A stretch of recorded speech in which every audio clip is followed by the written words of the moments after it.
The following program contains distressing scenes.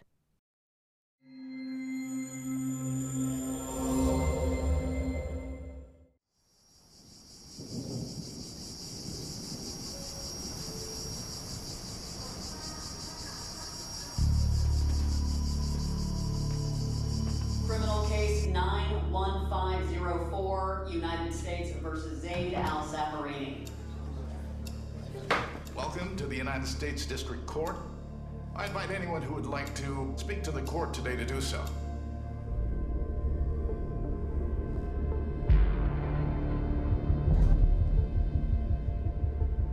We never talk about it. 35 years have gone by, but some things stay in the memory. Mr. Mysell? Thank you, Your Honor. We are here to remember. Reports coming in on the apparent hijacking of a Pan American 747. We are here to recount. We are here to bear witness. We are here to punish. I hope he suffers. We are here for justice. Safarini?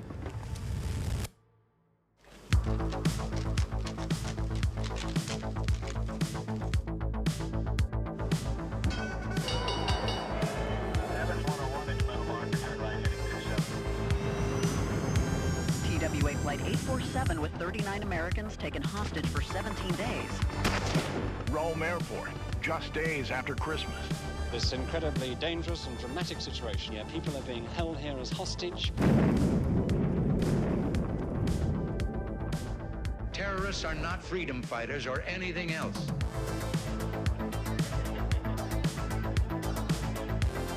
Palestine, it's a battlefield, and it is our land. A 10-year-old boy inherits the gun of a dead Fedayeen. He could well become a terrorist.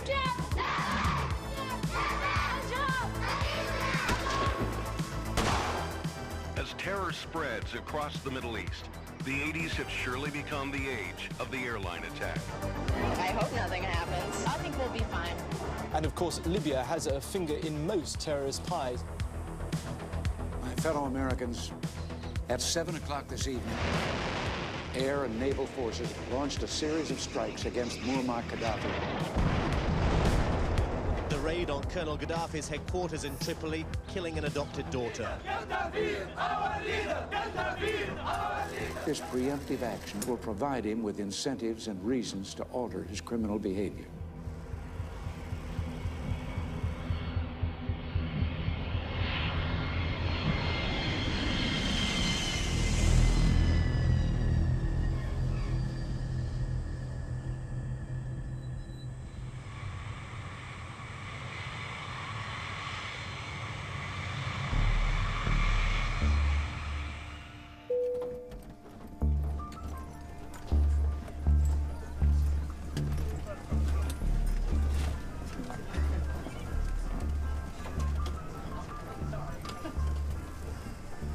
Karachi was just to pick up passengers, drop off people from Bombay, and then carry on.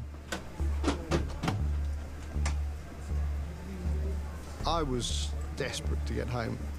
I had a couple of friends hiking with me in Pakistan. We had walked up to Broad Peak Base Camp, which is right at the foot of K2. Every day it was incredibly hot. We hadn't had a decent meal. And I felt exhausted at the end of all of that. In the Pan Am office, a woman said, yes, I have a flight from Karachi to Frankfurt to London. It was a business class seat. I had never flown business class, and I thought, this is fantastic.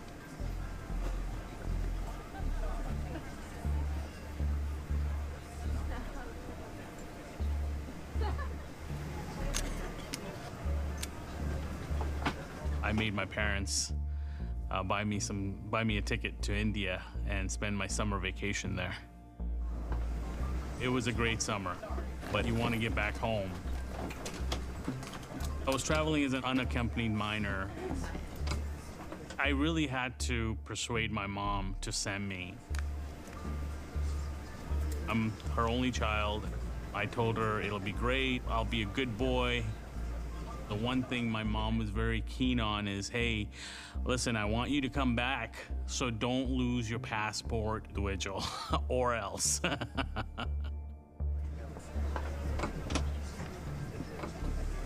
We were traveling to US that day. I finished my master's and she finished her education, and then we decided to move here for further studies. We were sitting in the aisle seat in the middle in economy class. My sister Sana and my brother Imran. 3 of us.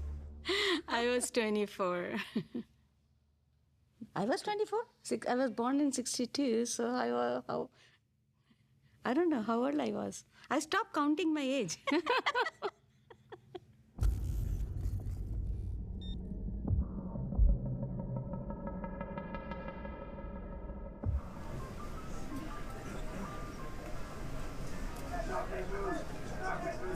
The first thing I heard was shouting. We heard automatic fire. I saw this security guy holding on to a passenger. My first thought was maybe the passenger was a criminal or something. Everyone remain seated! I saw a man struggling with one of the flight attendants in the second doorway. I didn't think of sort of running away. I just stared at him and thought, that's a man with a gun. Everybody sit down! Behind me, in the front doorway, there was another man in uniform with a rifle. I thought that he was on my side. You have been hijacked! There were 4 of them on board. 2 guys came from the front. You two, look down, don't look at me! And then there were 2 guys at the back. They were wearing light blue uniforms. Look down! They look like safety guys. They are the policemen. And what's happening? Everyone sit down! Sit down! Hands up! I saw a man shouting, hands up. Hands up like that. Hands up like that. Up! We saw like the hand grenade, and that was the point when you just freeze. Don't look at me! Higher, up, up! 4, yalla! One of the guys looked like a kid. Nobody move! The young hijacker, he looked into my eyes. It's very hard for me to forget. Don't look at me! What I tell you? And he was a bit harsh, you know. Bit harsh? Hijack! Anyone move and they get hurt! My 11-year-old brain was used to going through drills, fire drills at school, earthquake drills. I mean, it's just another drill. It's a hijack drill. I do remember other children starting to cry, and I remember at the time priding myself because I wasn't crying. You two, look down! Keep quiet, don't move! I dialed the emergency number for the cockpit, and then I gave the code for a hijacking. On this 747, the cockpit crew is on the upper deck, so they would not be able to see what was happening in the main deck. My flight engineer, he came right back in the cockpit and was in a panic. I felt very frightened. And then we had the first announcement in English. Ladies and gentlemen, the group responsible apologize for the inconvenience caused. Their argument is not with you. They do not wish to hurt anyone, but if you make any sudden movement, you will be shot.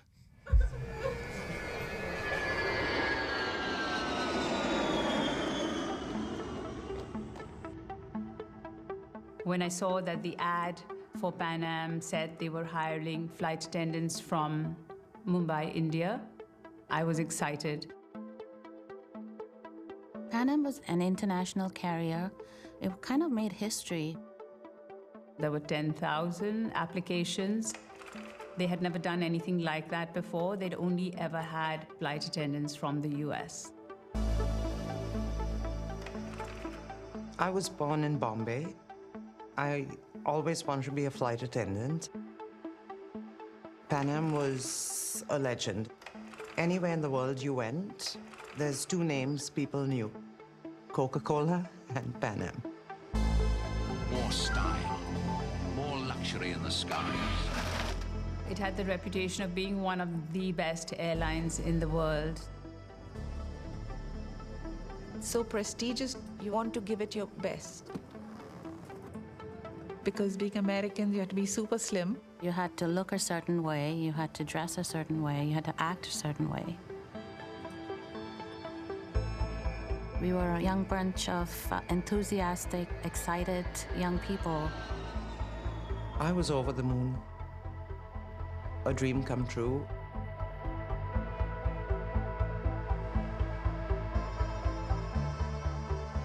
It was that bond that we shared.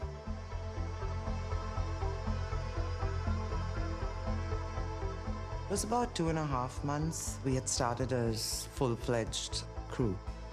I had done about 8 or 9 flights. 10 to 12 flights. I loved it. I just loved it. Keep your hands up, all of you! Don't look at me! Look down! شباب خلي كل واحد بمكانه ما حد يعوم. One of them shouted a list of instructions. It sounded to me as if this was the leader of the terrorists. I didn't want to look him in the eye. Move! You come! He was the real deal. Quick! Come! Where are the pilots?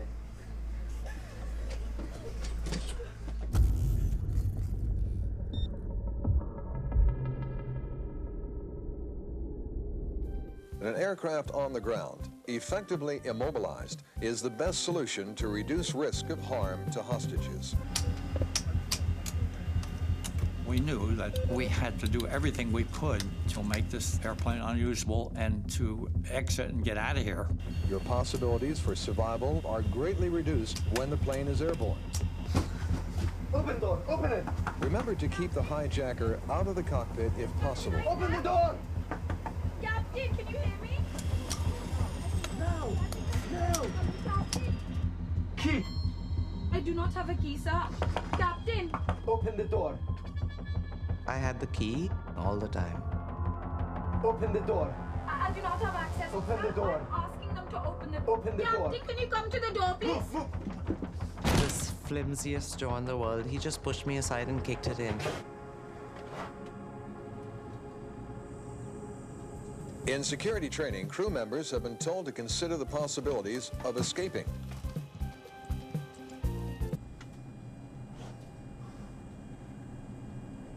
He was in shock, like, now what do I do? You wear the hat. I'm not the captain. I can't fly a plane, so no.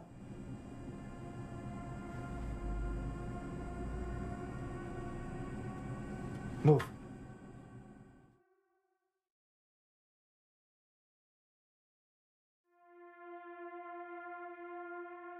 Your knowledge of past hijackings, emergency procedures, and aircraft equipment will help you to assess the situation and take the actions you believe to be appropriate in order to minimize danger. The cockpit crew had left, and I knew how they would have because we learned that in training. I felt deserted, that they had left us to handle this ordeal on our own.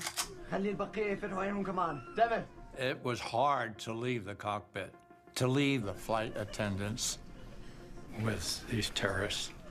You feel like you're abandoning them. You don't know what's gonna happen, what's next.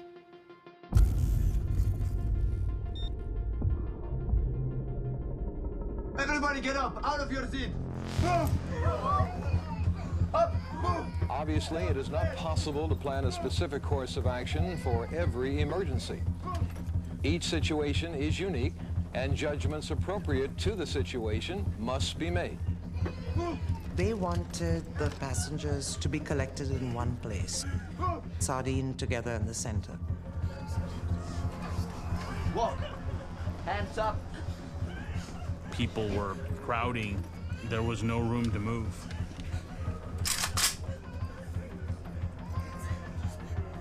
That's kind of when it hit me, like, okay, maybe this is not a drill. There was an announcement made to lower the window shades. The people outside couldn't see in, we couldn't see out. We were sealed off.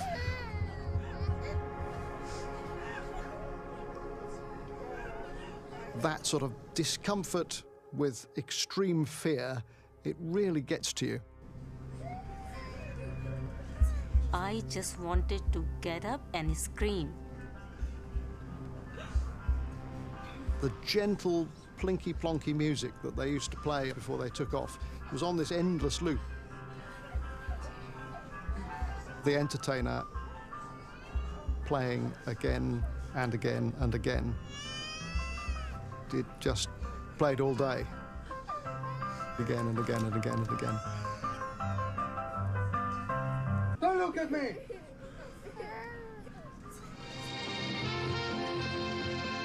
Now you know. Pan Am will bring you the world's first 747. I did 30 years with Pan American World Airways, working on Boeing 707, 747, whether it was electrical, radio, mechanical, you name it, physically working on the airplane. In 1982, I was made the head of Pan American for Pakistan and Iran and Afghanistan. On that particular day, I was at home. They woke me up. I immediately went to the airport. I must have arrived half an hour after the incident had taken place. Nobody knew at that time that they were hijackers or what they want. The door opened, and one of the crew members called out, "Please come and talk to us." and there was nothing coming from any of the government officials to say what we should do. It is their responsibility. It's not for me to do that. The main hijacker, he wasn't willing to speak over the megaphone, and I would speak on the megaphone. "Please come and talk to us." I thought, if I don't go out there, and if this guy keeps calling out, he may do something drastic because no one was coming in front of him. So I said, I have to go out and speak to them.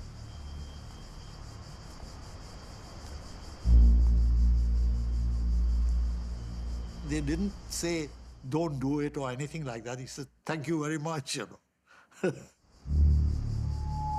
He says, "Where is the crew to fly the plane?" I was terrified. I too wanted the captain back. I have no idea where the crew have gone. All I know is that they've gone off the plane and gone somewhere. I was lying, of course. I was not going to tell him that they were in my office. The whole idea was to buy time, because what we would do next would entirely depend upon what the government of Pakistan decided. When I went back, they wanted to know who was he, what did he, and I told them that it appears he's from some Middle Eastern country. The government official instructed police to go to every hotel in Karachi. We had to find the passport which passenger has to give when he checks into the hotel. Thank God they stayed in a Taj Mahal hotel on the main airport road. To work out was easy because they're all checked in together and they all had the same type of passport with them. They were Palestinians. We just got word from the Associated Press of a hijacking tonight in Karachi, Pakistan. A Pan Am 747, it was Flight 73, with 390 passengers on board. Now, we've just received satellite pictures of the scene at Karachi Airport where hijackers are holding a Pan Am jumbo jet with nearly 400 people aboard. There is Karachi Airport in Pakistan. There is the aircraft. They came back with photocopies of the passport. And I said, yes, this is the gentleman. His name was Safarini. صلتي مع زيد إنه ابن أختي من حيث صلة الدم أو القرابة هو ابن أختي. فهذا الشعور عند كل شاب فلسطيني أنا أؤكد أجل إنه يساهم ويكون له دور في تحرير وطنه من الاحتلال الصهيوني. Palestinian guerrillas insist that their acts of violence are the only way they can bring world attention to their cause. Through this barrel, we can get all what we want, our homes, our land. أنا بدأت عضو عادي وتدرجت في المراتب التنظيمية لأن وصلت عضو مكتب أمانة السر أو عضو مكتب سياسي. Abu Nidal is the most dangerous terrorist in the world at present, and his group is in many ways the most reckless and dangerous of all the Palestinian groups. Rome Airport, just days after Christmas. The nightmare voyage of the hijacked cruise ship Akili Laro. TWA Flight 847 with 39 Americans taken hostage for 17 days. Terrorists are not guerrillas or freedom fighters or anything else. They are terrorists and they should be identified as such. بالنسبة للأعداء منظمة أبو نضال هو بالأساس يعني العدو الصهيوني المحتل للأراضي الفلسطينية. طبعا أي طرف يدعم هذا الاحتلال فكان من ضمن يعني الأهداف المعادية.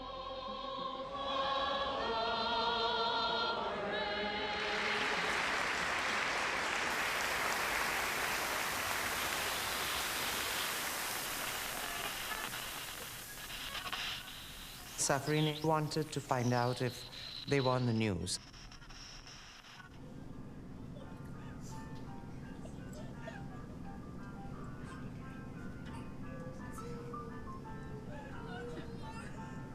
Hijacking was something that happened. I knew that this might well be the Westerners' problem. There was a Pakistani man and his daughter sitting just beside me on the floor. They were probably looking at me thinking, he's in front of us. I was sitting next to a middle-aged man and his wife. I just whispered to the man, "Where are you from?"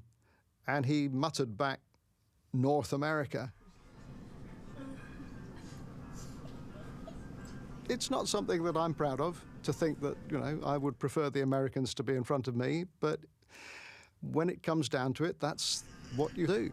You work out the odds.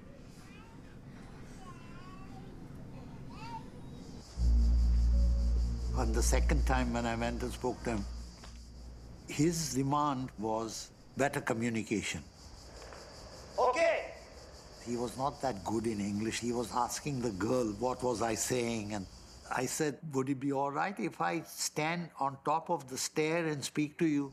No! I'll give you a walkie-talkie. No! He was angry, and he said he wanted to fly to Larnaca, Cyprus. And he said there were a lot of their friends who were incarcerated in Larnaca. And they want to go there to get them released. And he said, where is the crew? And I want the crew to come back to fly the plane out. I asked him, would you consider letting the women and children go? No!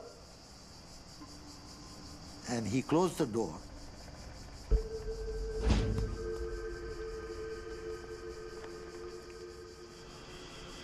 The Pakistani officials' approach was, let's get the crew back and let's fly the aeroplane out. They felt that if anything happens to the aircraft on the Pakistan soil, the Americans are going to get upset. I was told by the officials that if need be, they would get a volunteer crew who would fly the plane out. And I said, I have the responsibility of 300 people on that plane. Now the plane is on the ground and we can negotiate, we can talk and solve the problem. But once up in the air, nobody has a control over that plane.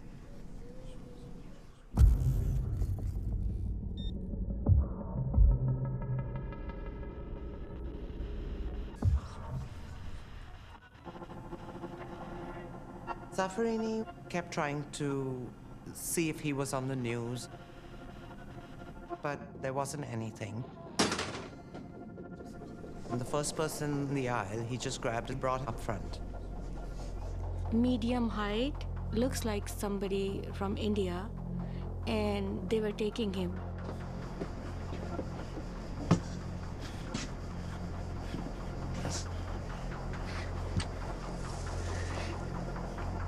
Zaffarini said, if you don't get the pilots, I'm going to shoot him.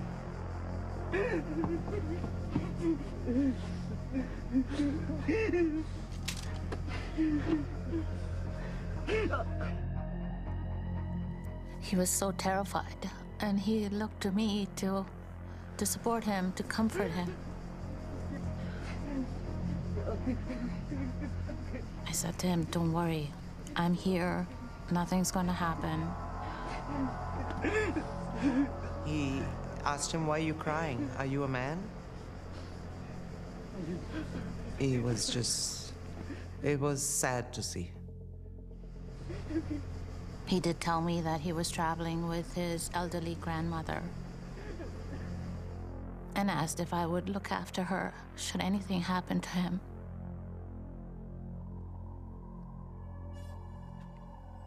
I assured him I would.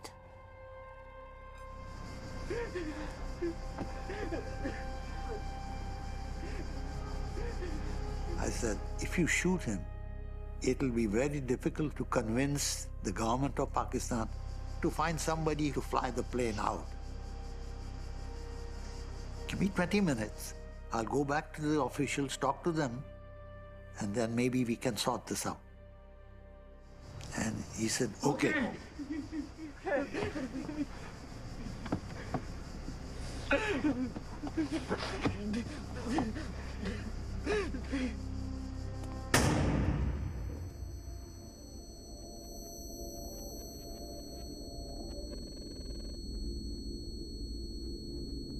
He shot him in the head.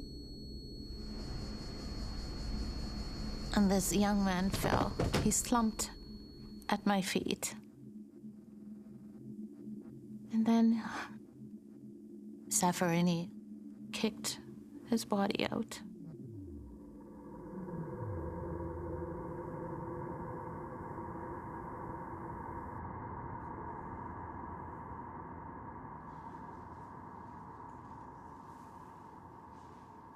And that was the turning point. Because he also said, every 20 minutes I'll bring one passenger and shoot him. Now the situation was totally different. Someone said they killed someone. Someone got shot. I don't remember hearing a shot, but the fact that they were starting to kill people made me really nervous. What did I do wrong was the biggest thought. Like, oh my God, how did I get myself in this situation? Why did I tell my mom I wanted to go to India?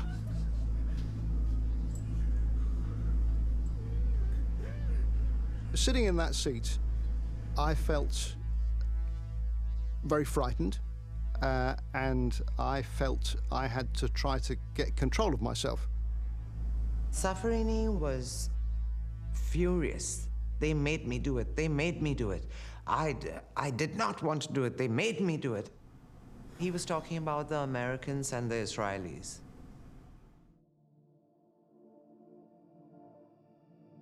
وزيد لما التحق لأول مرة كان عمره 16 سنة. يعني كان يعني في مرحلة الطفولة نقول. يعني هم معزولين فيها القواعد على أساس من ضمن برنامج التدريب والتهيئة للقيام بمهام وعمليات إنه أعدموا أحد أصدقائه المقربين أمامه. منظمة أبو نضال فما في وسيلة أخرى غير القتل.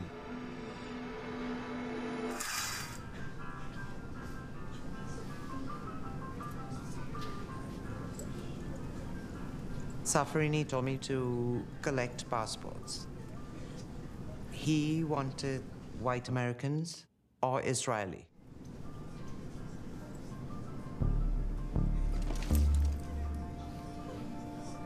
I took my British passport out of my pocket.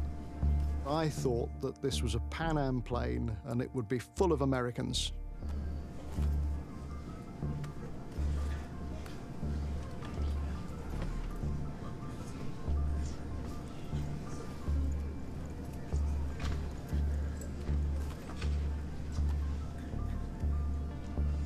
If they were white Americans, I just dropped their passports into their laps.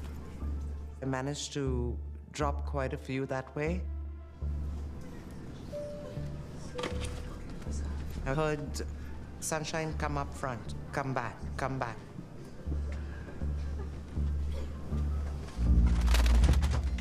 Give me American passport.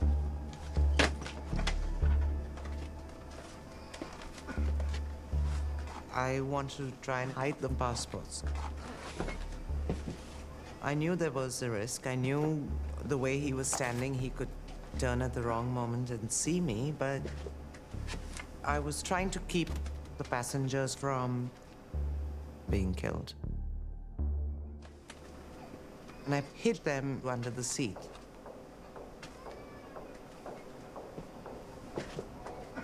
I said, these are all Indian Americans, so there's no white Americans on board.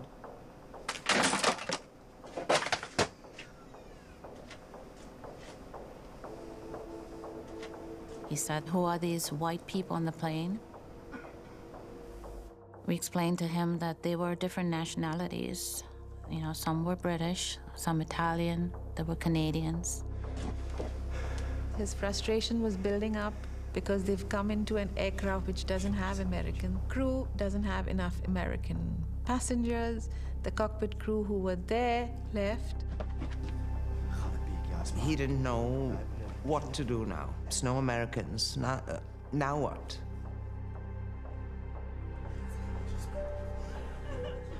Can Michael John Texton please make his way to the front of the plane? I think I was numb hearing my name.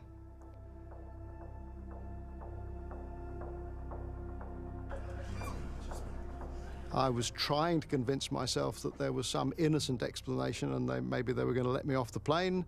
But I kept coming back to the fact that surely they were picking me out to shoot me. And it is not really possible to describe in words how that feels.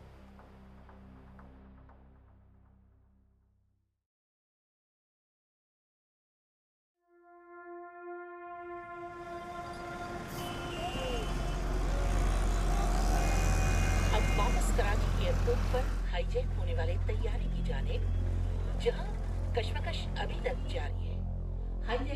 The State Department in Washington is following closely the takeover of a Pan American jumbo jet. 4 Arabic-speaking gunmen demanded to be flown to Cyprus. The hijackers, dressed as security guards, took over the airliner shortly after it stopped over at Karachi. They're known to have automatic weapons with them and have already shot one passenger through the head.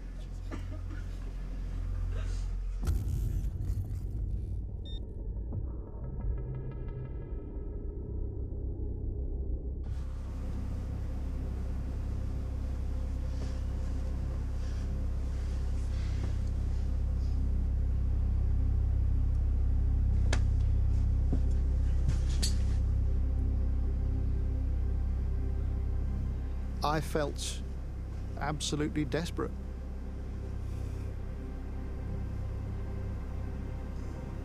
And I said, my parents have no one else, please don't hurt me. And I tried to say something about my brother's death, but he just waved a hand as if to say, I haven't got time for that. Peter was 6 years older than me. He was the one who did the exciting things. He was the doctor on an expedition to K2 in 1983, and he died of altitude sickness.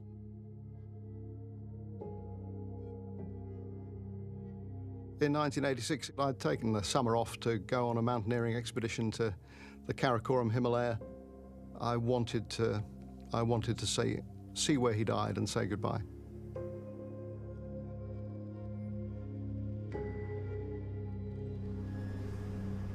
I was absolutely convinced that I was going to die. The main thing I thought about in that moment was how sorry I was for my parents. I thought about what they had gone through, what we had all gone through when my brother died. I just felt so sad that they had lost my older brother and now they were going to lose me as well. I whispered to one of the flight attendants, "Please tell my family that I love them very much."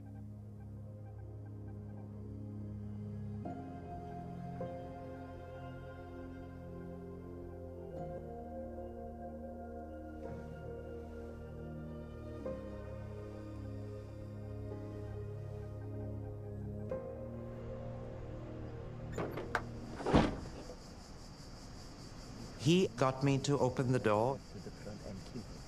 Safarini stood one of the flight attendants in that crack of daylight, and she was speaking on a megaphone to somebody who was under the plane. Okay. Safarini used Mike Texton as a prod to Viraf. He told me to tell you that... You don't get the pilots, I'm going to shoot him.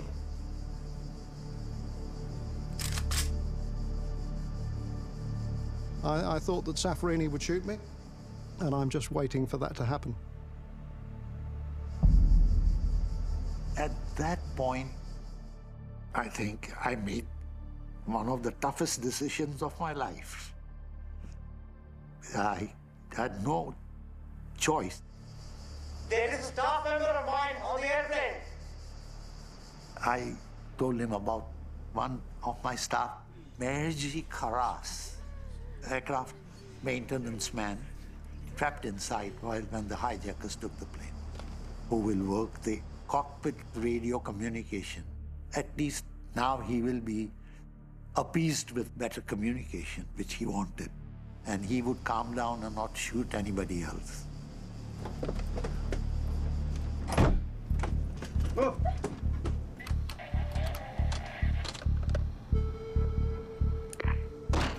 Hello? Flight 73. Flight 73. I can hear you.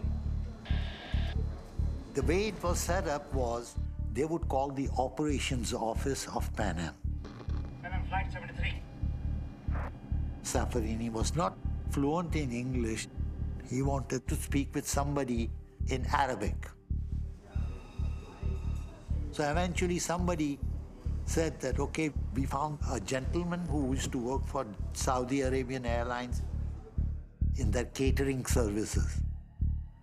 And we roped him in to come and speak to him from the operations office in Arabic. The man had never done anything like this.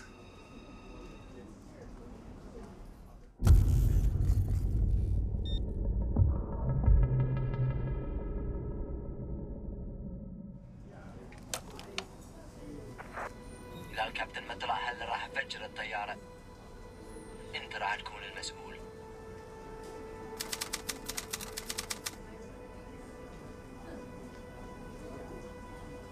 ما راح أنتظر أكثر. By that time, a government official was already in my operations office. He was telling him what to tell the hijackers. Now I'm not able to speak to him. I don't know what he's saying. That was the most defeating thing for me.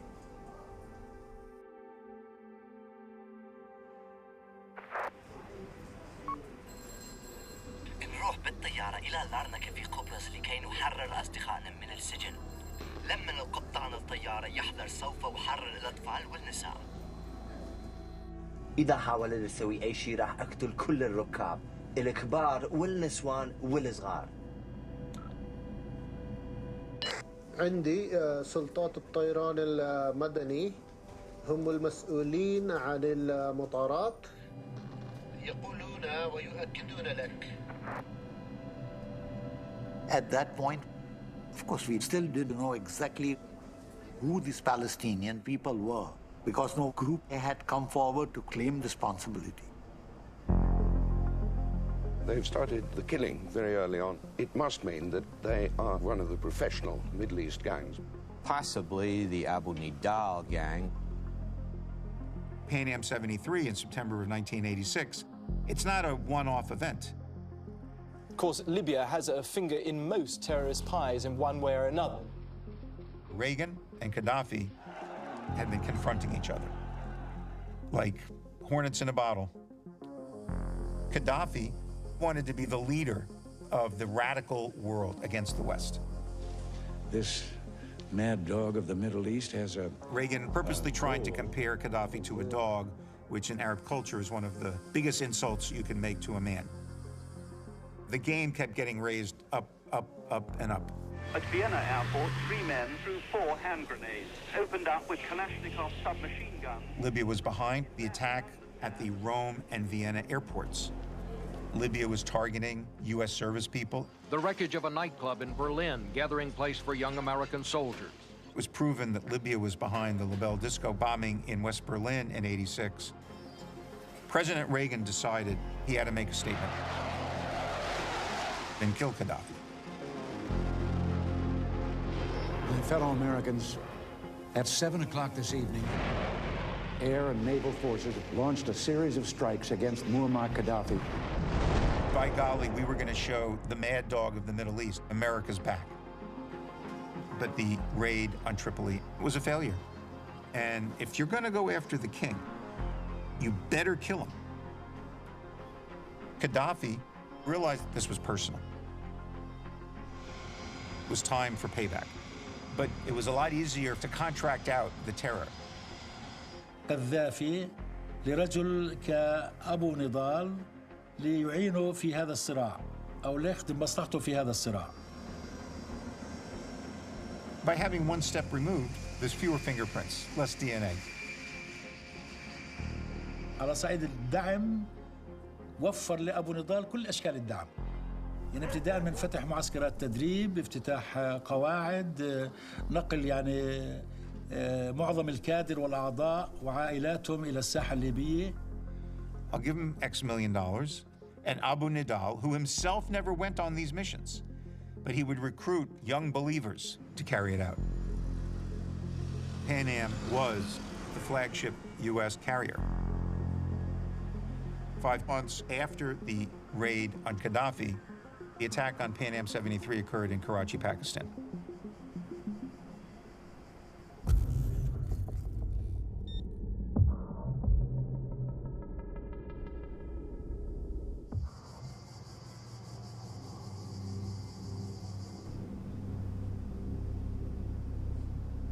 At some point in the day, they were going to make a demand, it wasn't going to be met, and they would shoot me.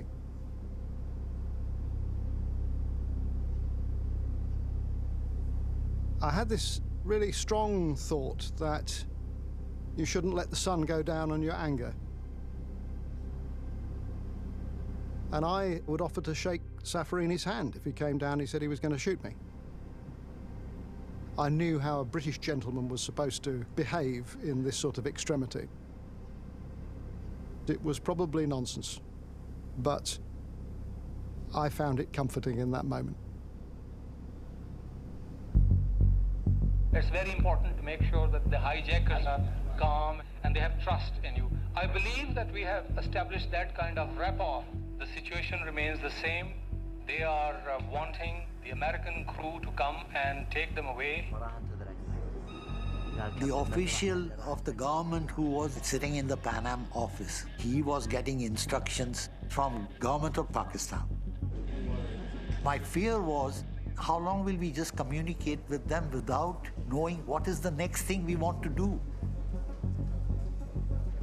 So I went to see the state governor who was at the airport. I have to ask him to tell me what is plan B.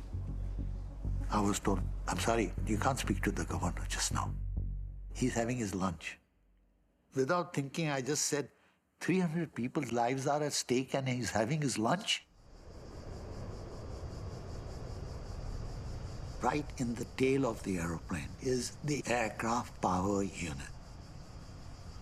And that unit supplies electrical power and air conditioning power for the aircraft whilst it is on the ground. The APU is designed to run for maybe 2 hours, 3 hours. It's not designed to run for 15 hours or 16 hours.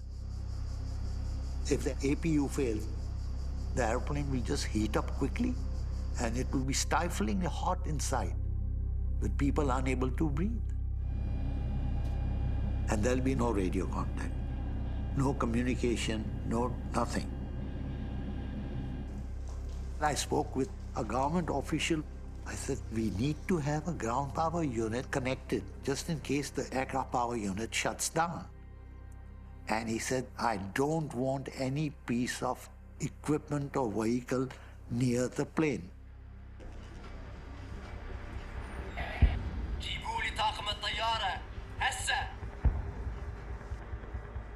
And I have this late piece of copy that has just been handed me. Pakistani officials are saying that the hijackers have offered to release the Pan Am jet's passengers if a flight crew is brought on board and they are flown to Cyprus.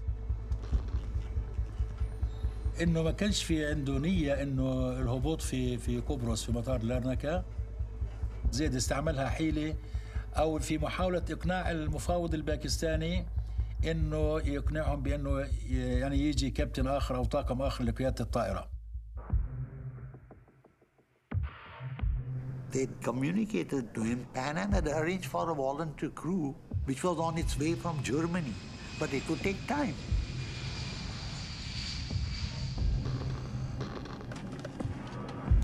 بدي الطيارة تطلع قبل الغروب. إذا رحت اليوم تمام. كان مهمتهم انه يطيروا بالطائرة وتنتهي الرحلة بتفجيرها في فوق أحد المؤسسات العسكرية الصهيونية في فلسطين.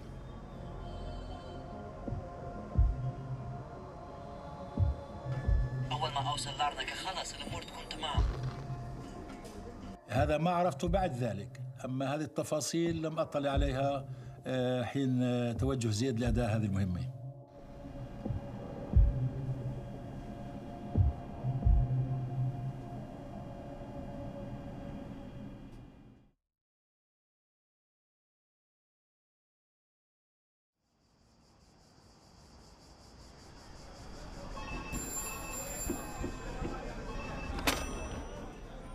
By the afternoon, press people found out that we were in the operations room. They were trying to get into the office.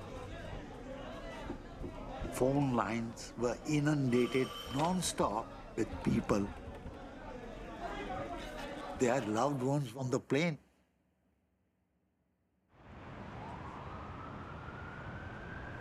I was in graduate school in Seattle that time. It was very early hours of the morning. My brother called me from Texas, and he said, it appears that Pan Am's plane has been hijacked in Karachi. My parents were coming here for a wedding, and the first trip out of the country for both of them was Pan Am Flight 73. They had never been outside the country, either one of them. The first reaction is just pure disbelief, and then there is this absolute feeling of terror. 400 passengers and cabin attendants are being held at this hour. The hijackers shot one passenger, it seems, through the head and threw him off the aircraft. Passengers were boarding for a flight to New York, but the cockpit crew escaped just before the takeover. Isn't this a dereliction of duty? Absolutely not. The commander of the plane did exactly what we expected him to do. Let me finish. It's long-standing Pan Am policy. Everybody was calling me, have you heard anything more? The hijackers demand that a new flight crew be brought to the plane in exchange for some of the passengers. They promise that as soon as the crew is provided to them, that they will release the passengers. All these horrific scenes going through your mind, it is absolutely terrorizing. My parents were on that plane.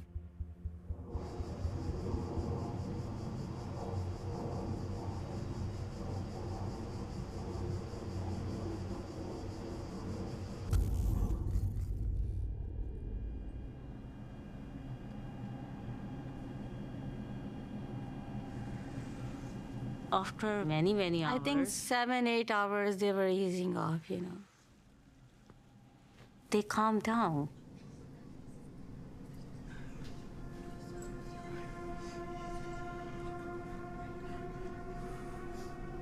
For a long time, we didn't have any food or drinks. We were well into many hours.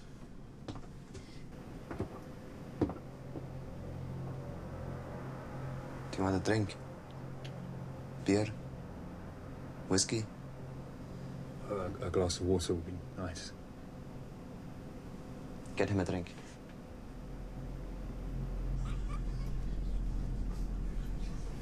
Eventually, I remember them passing out. I think they were cucumber and chutney sandwiches or something of that sort.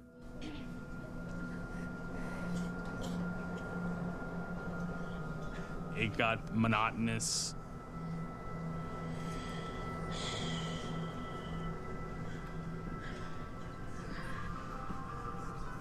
Your mind kind of focuses on different things.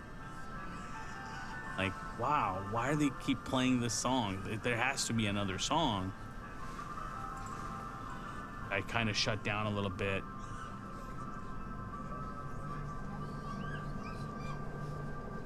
But eventually, I heard this kid next to me, he was upset. I wanted to make him feel better.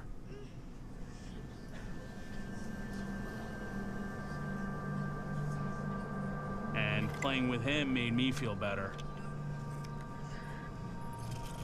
A moment of happiness in this really tense situation. That little kid really helped me. Yeah.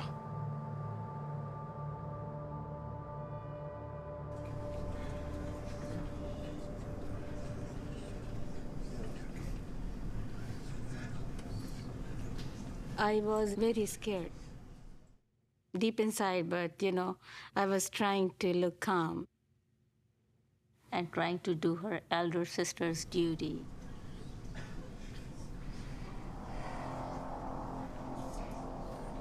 In that situation, it was so tiring, so boring. And my brother, Imran, started to get angry. He was planning just to take the gun from the young guy. My brother was 6 feet tall, and he was a sportsman. He was an athlete, and he had all the qualities of athlete, you know. He said, let's go from this side, I go from that side, and we take the gun. They're gonna kill us anyway. Why they are all sitting like ducks? And I still don't know why people in that situation, they just sit and don't do nothing. Because they have guns in their hands. Yeah, so maybe 3 people will be dead, 4.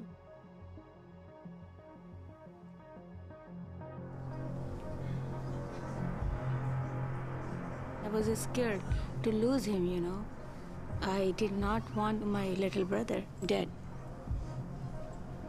So I was telling him to calm down. Just hold on.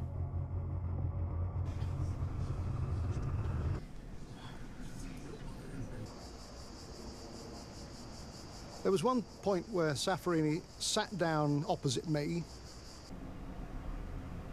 Are you married? I have a girlfriend. And he just said, I'm sorry about this. I don't like this fighting, this killing. I would like to go out dancing, go out drinking, go out with women.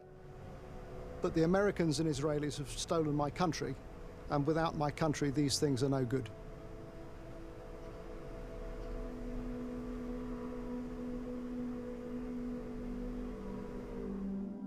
زيد مر في تجربة يعني علاقة مع فتاة لبنانية، ولكن ما استمرت بحكم ظروفه، بحكم يعني سفره في المهمة الأخيرة. I wouldn't in any way condone what he was doing. But I remember feeling sorry for him. He thought that terrorism would do some good, and yet it would only increase all of the anger and suffering, and I just felt that that was terribly sad.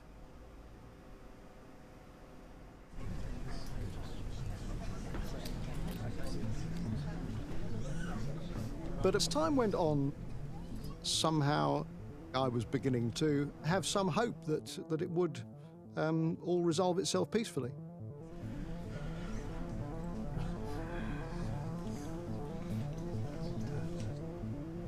Safarini seemed to be in control of the situation. He didn't seem worried. He said, the captain's coming back and we're gonna fly to Cyprus. But where do y'all wanna go? He was actually joking with us, and he named Bangkok, because I can take y'all anywhere. He said, it's my 24th birthday, and he asked for me to open a bottle of champagne. Champagne is normally for good times, but I felt I had to drink with him. He started flirting.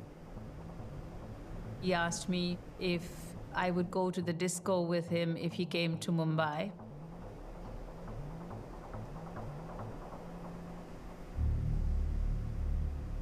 I saw a belt around his waist.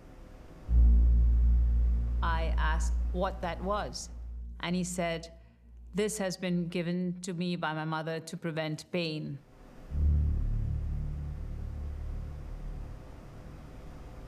It definitely looked like it contained enough explosives to blow up the entire plane.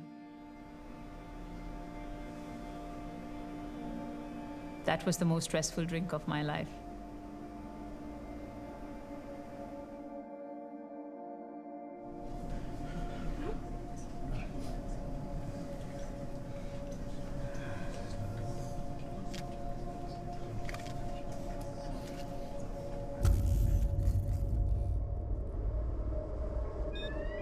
What is this?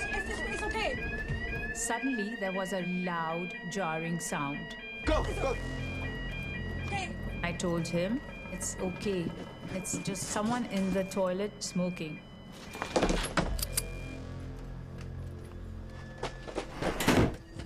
Safarini's mood got a lot worse. He took me into the cockpit. Soldier. He was afraid of snipers outside.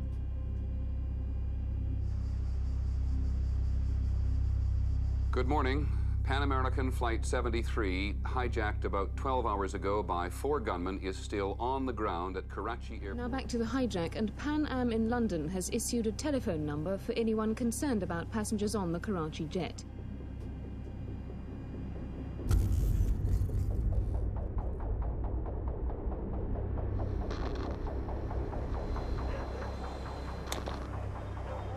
اطلق اريد اضوية كاشفة حوالين الطيارة. لا تتأخر، بدي الأضوية هلا. I suggested we listen to his demand and put lights all around the plane so that they know there is no untoward incident plan to try and storm the plane. The officials wouldn't listen.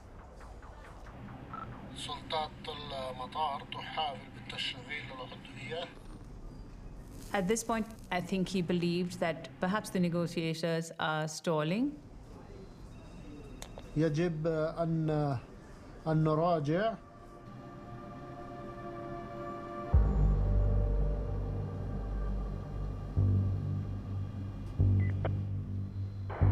تسمعني؟ Safarini was upset. Clipper 73. When the cockpit radio came on, he told me, ignore it.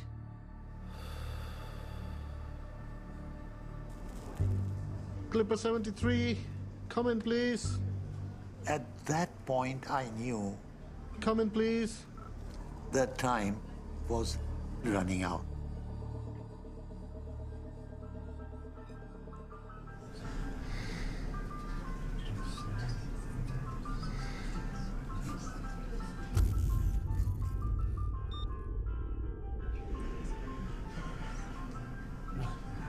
After running for 15 hours or so,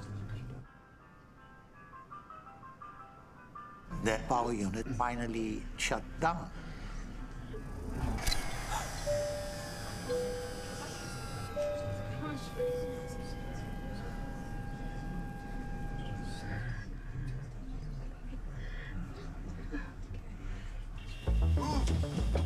What is this? Karas explained the power had failed and that the emergency lighting would not last for longer than 15 minutes, after which it would not be possible to restore the lights at all and there would be no power for the plane to take off. There was a very bright light right above the first officer's seat. Cover the light. And Safarini believed that people from the outside could see very clearly into the cockpit. Clipper 73. They said the aircraft is not responding when we are calling out. Maybe the APU has failed, which means there is no way. Talk to the hijackers. I said, I've got to go and take a look. Out! Wake up!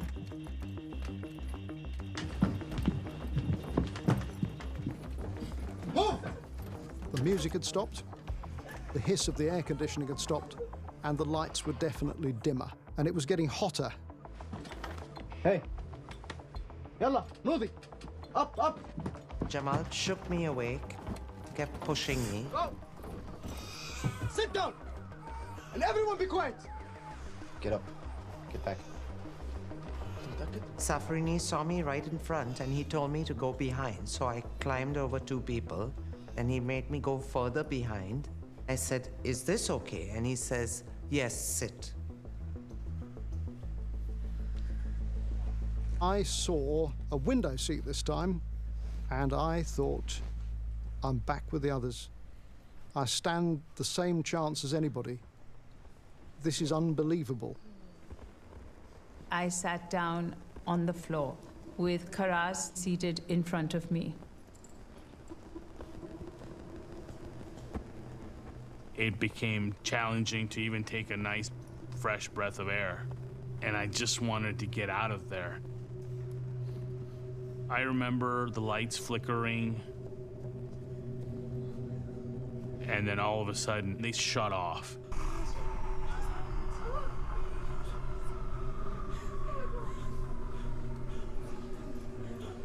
شو عم بيصير زايد؟ انتظر كهرباء. You up. Safarini said, "Make an announcement. I am trying to restore the lights." Please stay quiet and do not move. Sit. When I got there, the airplane, it was in total darkness. I said, let's put the tarmac lights on so they know that there's nothing happening. And he said, there's no switches. We cut the wire to put the lights off.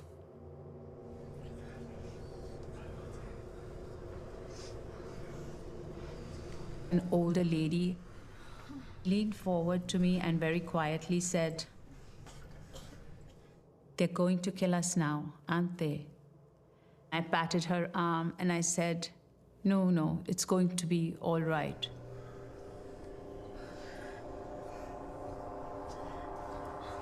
Everybody was bracing themselves for whatever it was that was going to happen.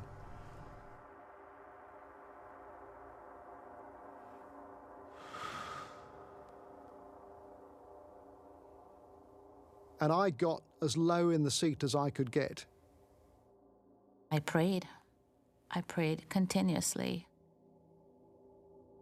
My brother, he told me, just pray to God and remember our parents. This is, we're gonna die.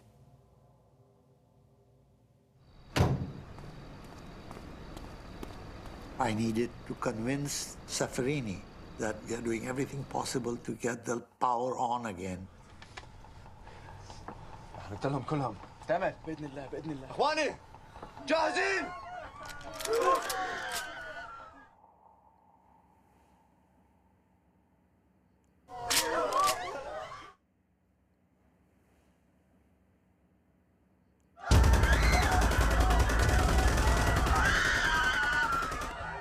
I instinctively dropped in between my seat and the seat in front of me because I didn't know what was happening. And I felt gun shells hitting my arm. I looked up, and that's when I saw that the hijacker was shooting everywhere, aimlessly. The passengers were howling. It was like mass howling. It was unearthly. The young hijacker, I saw him throwing the hand grenade on us, and the hand grenades they throw on our feet. My brother, he was sitting next to me. My leg and his leg, we were all like, blown up with the hand grenade, and I thought I'm dead. I thought, this is it. I don't think I'm gonna make it. I looked down and I saw my co-worker, the Pan Am maintenance man, Karas, was no more.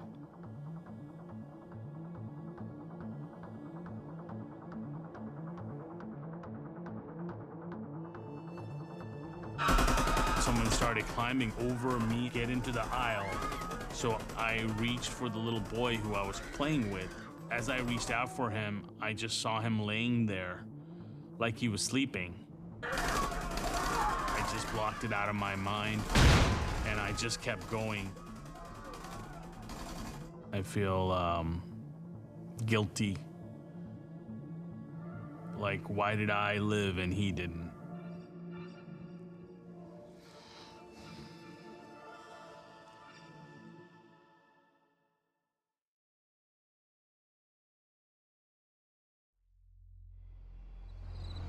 The hijackers began throwing hand grenades and firing into the helpless people huddled together. When I opened my eyes, I was alive and in so much pain. You can imagine if a hand grenade blew up on your feet. And then I try to get up from my seat. Where was I that time? You were on the seat. All of you were like fainted. When the firing stopped, there were cries of pain that could be heard throughout the cabin. People started getting up and running towards the doors. I just remember everyone just crowding around the door, trying to get it open. Somebody, I don't know who, emergency open, and the people jump out. So I dragged her and threw her from the chute. It was easy for me because she was petite and young. And my brother was 6 feet tall. It was not easy to drag him, but I didn't give up. Love makes you very strong. We got out as fast as we could, either down the chutes or onto the wing and jumping off the edge. And then, I suppose... I saw a gentleman leapt off the wing and he fell, and I hear him screaming really loud as he hit the ground. When I was on the wing, I saw 2 of the hijackers jump off into the slide along with the passengers. And they threw all their weapons to try and escape as a passenger. I took my two kids and I hid them under the chair. And then I could see their legs and hands, so I didn't want them to get hurt on their legs and hands, so I laid myself on top of. In the terminal building, it was just chaos. They took me to a hall area which was just benches laid out and bodies on it covered, and they pulled back every sheet to see if any of them was a hijacker. And none of them were. Two of the terrorists tried to escape. They were set upon and beaten by passengers on the ground before being taken into custody by Pakistani police. They said they had caught some people. And they take me to this truck with these three guys, and they made them stand up, look at me, and I identified them. Then they took me to identify the fourth guy. Safrini was in hospital where they wheeled him out. Safrini was injured, shot by one of his own men. At the hospital, it was a scene of complete chaos. Doctors and nurses were dealing with patients on the floor and on beds. When they were trying to take out the shrapnel from my back, I had cardiac arrest, and they announced me clinically dead. I saw a flight attendant Mirza on the floor, and I went to a doctor and I tugged at his sleeve and I said, "Come and help me." And he said, "Everybody here is a critical case."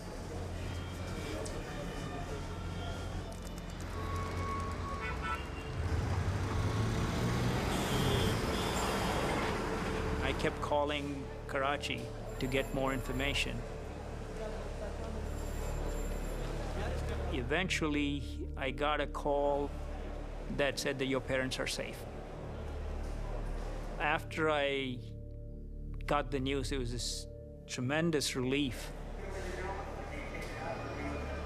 I can still remember thinking, this is not real. I'm going to wake up in a minute and I'll be back on that plane.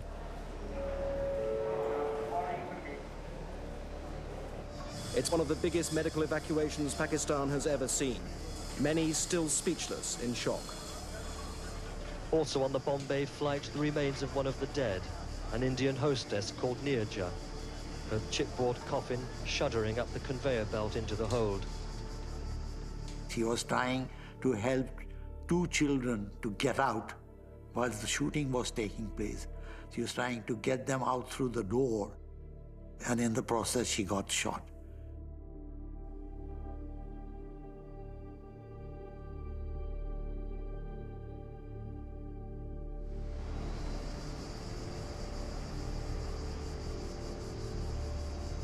Saturday morning, my mother called me. She said, very calm, very dignified, and she said, "Your father's life story has come to an end." That was the first thing out of her mouth. And I kept saying, "Where is he? Where is he?" And he said, "He is no more." She said, "I don't want you to get upset. It'll hurt me more than it'll hurt you if you lose it. You hang in there."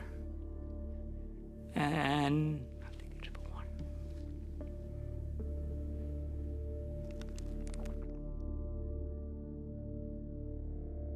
we keep asking everyone, "How is Imran? How is Imran?" And later on, we find out that the whole hospital was guided not to tell us that he's no more with us. Some of the shrapnels go into his head. He got heart attack and he died. During a long that time, I thought he's alive.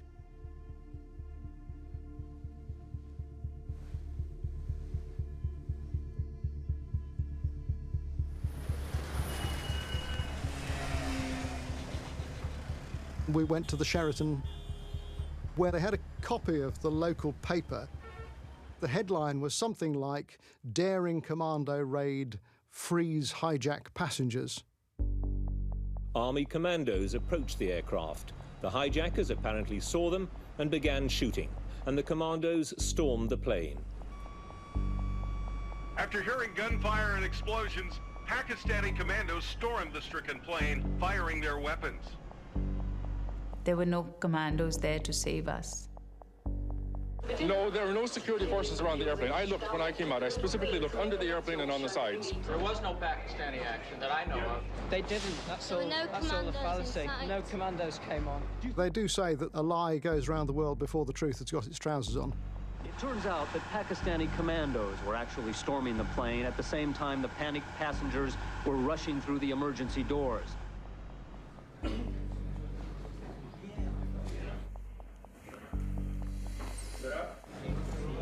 Please come here. Oh, this is the press conference. How could four hijackers inside the plane, busy shooting at passengers, hold back your commandos who you'd had all day to get into place? Don't mind it, but I haven't understood a word from your accent. Could somebody speak in a different accent and let me... At the point when the shooting started, the commandos, they were half a mile away from the aircraft. So by the time they would get up and pick up their weapons and get into a bus and come there, it was all over. Well, with me now is Pakistan's ambassador to London. There have been criticisms, largely that it was 25 minutes before your special guys actually got on the plane. I spoke to the Secretary of Defense, and he told me that it took them exactly 3 minutes to reach the plane and to save the people. Ambassador, we must stop there. Thank you so much for joining us this morning. Thank you. President Zia was full of praise for the way his security forces handled the hijack crisis. The Pakistani government at the time saw Pan Am 73 as an embarrassment that it took place on their watch, if you will. And they don't like to be embarrassed. They deal with it by trying to cover it up and make it go away. I'm very proud of that because I think the handling was professional, it was bravely handled, and the result was totally what we expected. The FBI turned up in Karachi and interviewed people. But General Zia was very firm that the Pakistanis would deal with the hijackers. We have now a very effective law, the punishment of which is death sentence. So I was aware of the trial, and as I was aware that they had been found guilty and they were given a death sentence. I just assumed that that was how it was going to stay. But after various reductions, that just came down to being a 15-year sentence. A very short time for all those deaths. Libya today categorically denied that it was involved in any way with the Karachi hijacking. Politics, it's a game with rules that are not written down. And that's why professional diplomats and politicians play it. Administration officials have been extremely cautious about linking Libya to the Pan Am hijacking. Libya and Colonel Gaddafi, we cannot connect this one at this time. Are you going to look, however? Well, we will always be vigilant in our efforts to find out who commits acts of terrorism, to prevent them, and Why was the US hesitant to point to Libya as the culprit in Pan Am 73? Optics. Put it this way, I think it was embarrassing for Ronald Reagan. You know, trying to kill Gaddafi in Tripoli was a failure. I thought you taught Gaddafi a lesson, but 3 months later, he's, you know, doing this stuff. But remember what Pan Am 73 was supposed to be. It wasn't supposed to be carnage on the ground in Karachi, Pakistan. That is not what the terrorists wanted to do. They wanted to hijack a jumbo jet loaded with fuel and passengers, crash it into a symbolic target in a spectacular suicide mission, if you will, and do it in a way that it'll be broadcast around the world and in every newspaper and every television station for months and years. Clearly, Pan Am 73, in hindsight, was a forerunner of the attacks of September 11.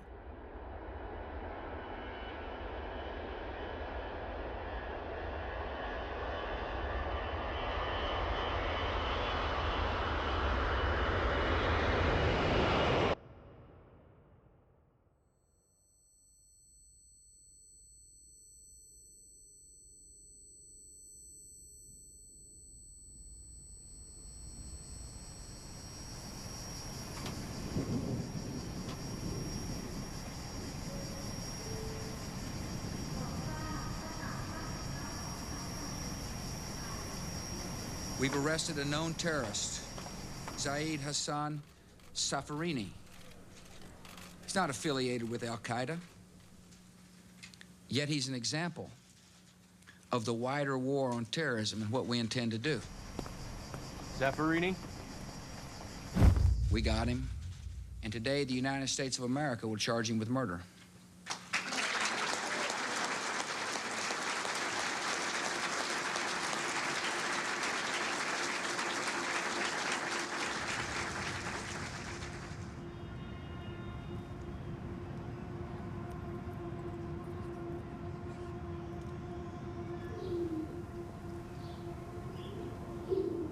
We traveled to Washington for his hearing.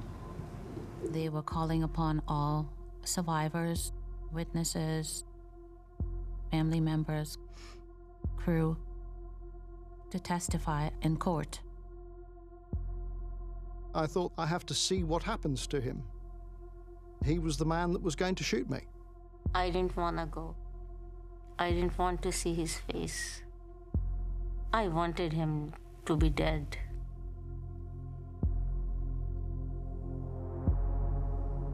Defendant Safarini is directly responsible for the deaths of 20 people, the attempted murder of about 358 other hostages, and the injury of at least 100 surviving passengers and crew.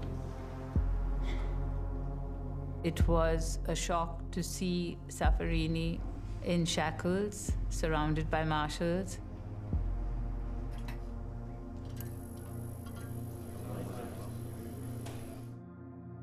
He looked very different. I thought he looked a pathetic, broken man.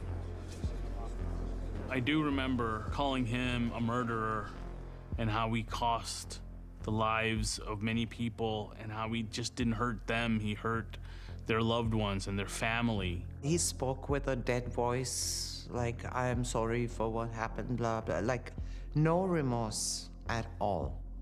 I don't think that any apology that he could have given would have remotely satisfied the people who were so angry with him. I'll be very honest. I didn't wish a death penalty for him, simply because that would be too sweet and too sudden for him. Mr. Safarini, you have pleaded guilty. Are you prepared to be sentenced? The sentence that he was given, it almost sounds medieval.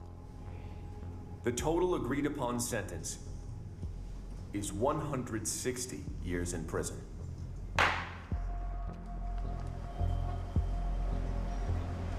I'm disappointed. I think he deserved worse. Tell us now what you told the court about what you'd like to do with the defendant. No, not on camera. He's gonna live his life thinking about why he's there. And I hope he suffers. I got a call from several family members. Effectively, what I do is I pursue claims against sovereign governments. They came to me and said, we've read about you, we've heard about you. You think you could take on our case against Libya for PA 73? That's what we want, justice. We want a judge to say, Libya did it. And we were fairly close to going to trial. But there's a bigger diplomatic stage beyond the courtroom. Politics will trump justice. And after 9/11, things changed dramatically. Blair made his trip to the desert to welcome Muammar Gaddafi back in from the cold. Gaddafi got out of the terrorism business. He actually was cooperating on going after Al-Qaeda. And he was back on the world stage. Extraordinary, a mass murderer. Gaddafi gave up his WMD, and he gave the West what it wanted. Clean oil, easy to get, cheap to transport. You now have Gaddafi as a source of intel, rather than as the focus of the intel. In 2008, President Bush and Gaddafi entered into a $1.5 billion settlement to resolve all pending cases against Libya. Pan Am 73 was one of them, but only Americans are included in the settlement.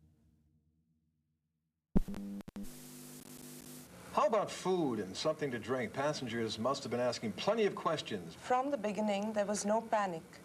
Passengers were calm and supportive of our efforts. We were, as much as it was possible, in low voices, keeping passengers reassured.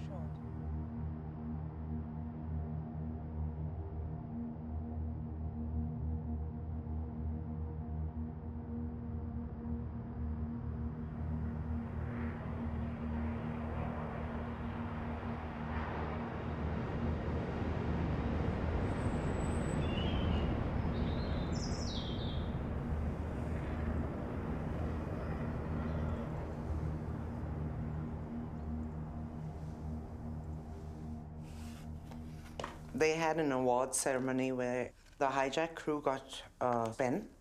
It has a Pan Am logo on it. A gift for your... For whatever, our bravery. I don't know what it was for. It was just a gesture. And, yep, I've kept it all these years. And this is a letter from one of the passengers. I want you to know how appreciative I am of the courageous action you took in hiding the passports of the American passengers. My sincere thanks for your quick thinking and bravery. I hope to hear from you soon. It's a nice letter. Yeah, it is. It was nice. I didn't expect anything like that because everyone was so traumatized, you know. It was nice of him.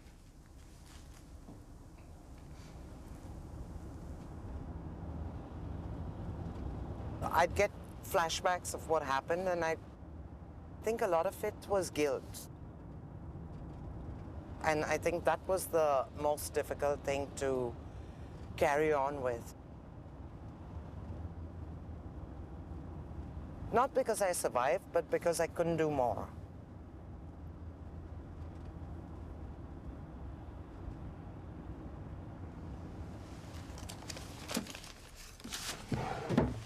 And these are some letters that I wrote to and received from Zaid Safarini in jail in the Supermax facility. I wrote really because I thought if he were to say publicly that he now realized it was a mistake, that might discourage somebody somewhere from doing something similar. I asked him the questions that I wanted answers to. I've never understood what triggered the end of the hijack and the violence. He said, I will be more than glad to discuss with you any subject you wish to talk about. I strongly believe this is your basic right to know everything. If you wish, you can send me your phone number, and I will try to call you one day.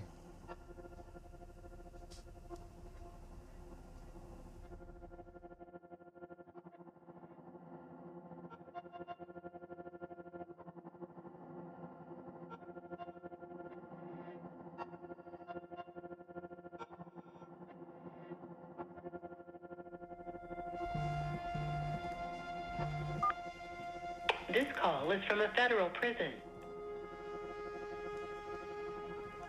Mike, how you doing? You okay? Yes? It is nice to hear your voice. I still remember your face.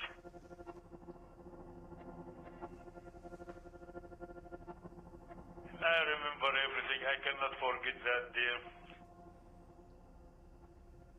I just wonder, what did you hope would happen? Oh.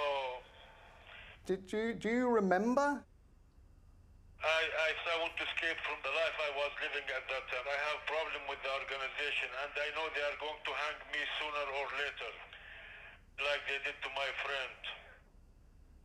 I was heavy drinker. I was just a mess. So I don't know what to do. So I thought it's the best way just to go on suicide mission, and that's it. I'm so sorry for that, you know. Suddenly the light went dim in the plane. I was just panic. I don't know what to do, how to give myself up, how to die. I don't know what to do. It was panic, Mike.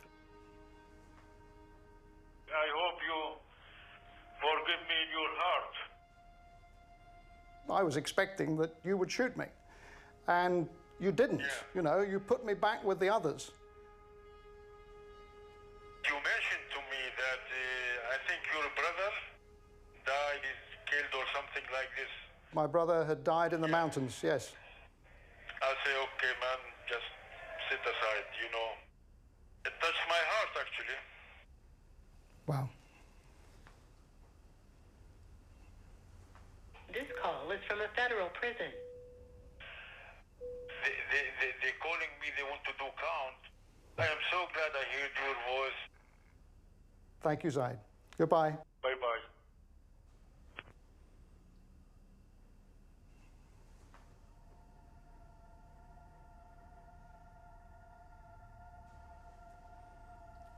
It doesn't really change how awful it was for all those people.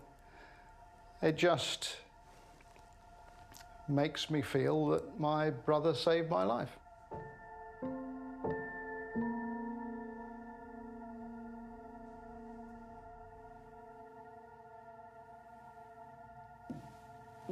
This is a picture of my brother, Imran.